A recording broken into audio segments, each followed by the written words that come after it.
नमस्कार मित्रांनो, कधी-कधी नातं संपत नाही तर ते फक्त शांत होतं आणि अनेकदा ही शांतता हजारो शब्दांपेक्षा जास्त वाटू लागते. जास्त मोठा निर्णय घेते.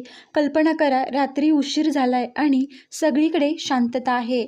तेव्हा जर तुमच्या हातात फोन आहे स्क्रीन अनेक वेळा सुरू होते आणि पुन्हा बंद होते. तुमचं लक्ष त्या एका नावाकडे जातं, ज्याच्याशी किंवा जिच्याशी अनेकदा दिवसाची सुरुवात व्हायची असते आणि रात्रीचा शेवट पण.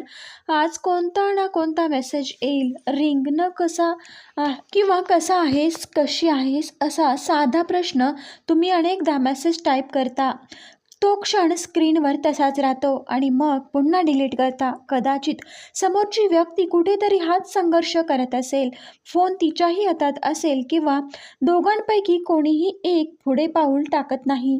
भांडण नाही, मोठमोठे निरोप नाहीत, दोषारोप नाहीत, फक्त एक गहन शांतता. बाहेरून पाहणाऱ्याला वाटेल की हे सगळं संपलं, पण नाही. फक्त हे सायकोलॉजी एक वेगळीच गोष्ट सांगते. अनेक वेळा नातं शब्दांनी तुटत नाही, तर ही गोष्ट वेगळीच असते. ते म्हणजे ते शांततेत बदलायला सुरुवात होते. कारण ज्या क्षणी दोघेही एकमेकांचा संपर्क थांबवतात, त्या क्षणी फक्त संवाद थांबत नाही, तर दोघांच्या मनात एक वेगळंच मानसिक शांतता निर्माण झालेली दिसते. किंमत बदलते, अपेक्षा तुटतात. अनेकांना पहिल्यांदाच स्वतःच्या मनाचा खरा चेहरा दिसतो. तर सर्वात आश्चर्याची गोष्ट म्हणजे या काळात बाहेरून काहीच घडत नसल्यासारखं दिसतं, पण आतून सगळंच बदललेलं असतं. विचारांची दिशा बदलायला लागलेली असते. इथूनच नात्यातील भावनिक शक्तीचा प्रवाह शांतपणे बाजूकडून पूर्णपणे वाहत असतो. कारण ज्या व्यक्तीला वाटतं की ही परिस्थिती पूर्णपणे नियंत्रणात आहे, तिच्या मनात पहिल्यांदाच प्रश्न निर्माण होऊ लागतात. जर ती व्यक्ती सतत उत्तर शोधत होती, तर हळूहळू स्वतःमध्ये स्थिर व्हायला लागते. आणि हाच तो क्षण असतो जिथून नात्यातील भावनिक शक्तीचा प्रवाह शांतपणे बाजूकडून दुसऱ्या बाजूला वळायला सुरुवात होते. शांततेचा काळ फक्त पुढे सरकतो. नात्यात एक अतिशय सूक्ष्म आणि महत्त्वाचा बदल घडायला लागतो. हा बदल नाही तर मनाच्या आत मात्र त्याचा परिणाम खोलवर होत असतो. अनेकांना नात्यात ताकद त्या व्यक्तीकडे असते जी व्यक्ती दूर जाते, किंवा जी अधिक प्रत्यक्षात ताकद तिथे नसते. खरी ताकद त्या व्यक्तीकडे जाऊ लागते जी व्यक्ती स्वतःच्या भावनांवर नियंत्रण ठेवायला शिकते. कारण नात्यातील सर्वात मोठा संघर्ष दुसऱ्या व्यक्तीशी नसतो, तर तो स्वतःच्या मनाशी असतो. सुरुवातीला प्रत्येक विचार तुमचं लक्ष तुमच्या समोरच्या व्यक्तीकडे खेचत असते. त्यांनी मेसेज केला असते का, किंवा आठवण काढली असेल का, ते काय करत असतील. पण जसं वेळ पुढे जातो तसे एक महत्त्वाचे परिवर्तन घडायला लागतं. तुमचं लक्ष हळूहळू त्या व्यक्तीकडून स्वतःकडे वळायला लागतं. आणि हा क्षण खूप मोठा असतो, कारण आता तुमचा प्रत्येक दिवसाचा केंद्रबिंदू त्यांची प्रतिक्रिया राहत नाही, तर तुमच्या स्वतःचे निर्णय बनलेला असतो. याआधी तुमचं मन प्रत्येक छोट्या गोष्टीवर लगेच प्रतिक्रिया द्यायचं. एखादी आठवण मन अस्वस्थ व्हायचं. सोशल मीडियावर त्यांचे नाव दिसलं तरी मनात विचार सुरू व्हायचे. एखादं जुनं गाणं ऐकलं तरी भावना अनावर व्हायच्या. पण हळूहळू एक नवीन गोष्ट शिकायला लागता. प्रत्येक भावनेला लगेच प्रतिसाद द्यायची गरज नसते. प्रत्येक विचार खराब असतो असं नाही. प्रत्येक अस्वस्थतेवर कृती करणं आवश्यक नसतं. हा छोटासा फरक दिसायला साधा वाटतो, पण याच फरकामुळे संपूर्ण खेळ बदललेला असतो.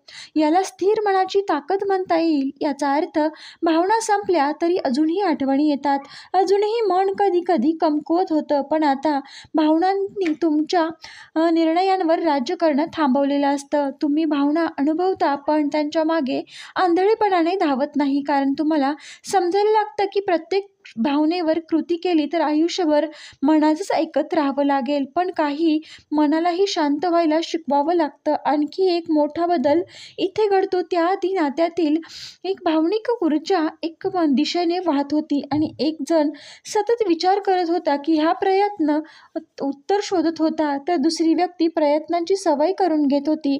पण जेव्हा सतत प्रयत्न करणारी व्यक्ती शांत व्हायला शिकते, तेव्हा भावनिक ऊर्जा अचानक थांबते.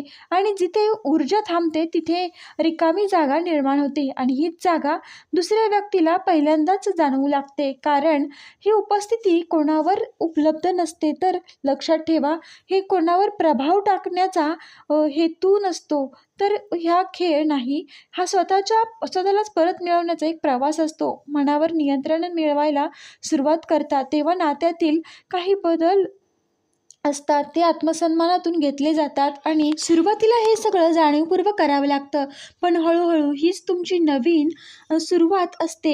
मित्रांनो, ही दिनचर्या बनते आणि ही दिनचर्या तुम्हाला फक्त व्यस्त ठेवत नाही, तर तुम्हाला आतून ती सावरायला लागते. सर्वात मोठा बदल मात्र तुमच्या मनात घडतो आणि आधी तुमचा संवाद, आनंद, तुमची शांतता आणि तुमचं आत्ममूल्य समोरच्या व्यक्तीच्या वागण्यावर अवलंबून होतं. मेसेज आला तर आनंद, उत्तर मिळालं नाही तर अस्वस्थता लक्षात यायला लागते, दुर्लक्ष केलं तर दुःख. पण आता पहिल्यांदाच तुम्ही अनुभवायला लागता की शांत राहण्यासाठी कोणाच्या उपस्थितीची गरज नसते, स्वतः सोबतही मन शांत राहू शकतं आणि हा अनुभव आयुष्य बदलवणारा असतो. तेव्हा तुम्हाला एक सत्य समजतं की जे याआधी कधीच जाणवलं नव्हतं, तुमची किंमत कोणाच्या तरी उत्तरात नाही, तर तुमच्या स्वभावात, तुमच्या विचारात आणि तुमच्या आयुष्यात जगण्याच्या पद्धतीत आणि समोरच्या व्यक्तीच्या मना प्रेम करेल किंवा संपर्क करेल किंवा त्यामुळेच तुमचं मूल्य ठरत नाही. तर मित्रांनो, अस्तित्व कोणाच्या स्वीकारण्यावर उभं नसतं, तर इथे फक्त संपूर्ण प्रभाव, सर्वात सुंदर क्षण तुम्हाला जाणवतो. इथे एक दिवस परत मिळवण्याचा प्रयत्न होतात, पण या शांततेत तुम्हाला वेगळीच काहीतरी देऊन जाते. तुम्ही त्या व्यक्तीला परत मिळवलत किंवा नाही, पण तुम्हाला स्वतःमध्ये हरवलेला आत्मविश्वास परत मिळाला, स्वतःवरचा विश्वास परत आला, स्वतःची ओळख स्पष्ट झाली आणि आता कोणाच्या उपस्थितीमुळे पूर्ण वाटणार नाही, तर स्वतःच्या अस्तित्वामुळे ते पूर्ण वाटायला लागतं. मित्रांनो, तुम्हाला हा व्हिडिओ कसा वाटला मला नक्की सांगा. आवडला असेल तर लाईक, शेअर आणि सबस्क्राईब करायला विसरू नका. पुन्हा भेटूया अशाच एका नवीन व्हिडिओसोबत. तोपर्यंत सर्वांना श्री स्वामी समर्थ.